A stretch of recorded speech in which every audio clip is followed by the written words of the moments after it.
Okay, so I have a Roku Express 4K right there. I'll show you a couple ways to restart it or reset it.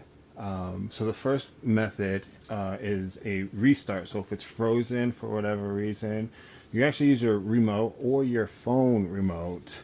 And the sequence is this: home 5 times, up arrow, rewind twice, fast forward twice. And that is a restart for the system, right? So this is the easiest way and the coolest way because it's a secret code. But home is 5 times, so 1, 2, 3, 4, 5. Up once, rewind twice, fast forward twice. And you can see mine is kind of freaking out just a little bit, but it'll take about a second or 2 or 3 or 4, but it will force a restart.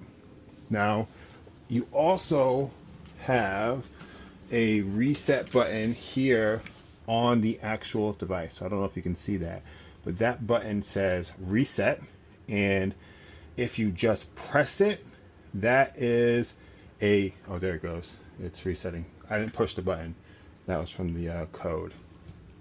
Okay, but the reset quick press is a restart, kind of like the secret code. But if you press and hold this for 10 to 15 seconds, it will actually factory reset the device.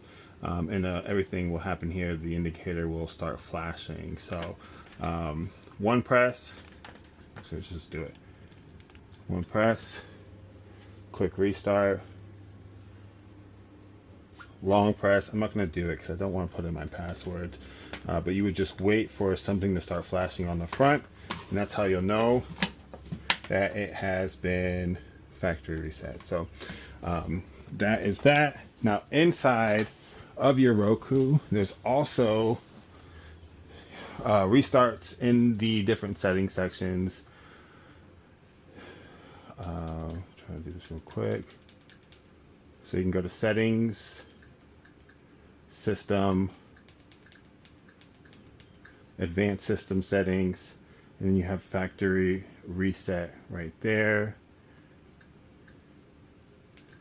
And then in the power one, you have a system restart option there. So those are the different ways to reset your Express 4K. Hope it helps. See you next time. Bye.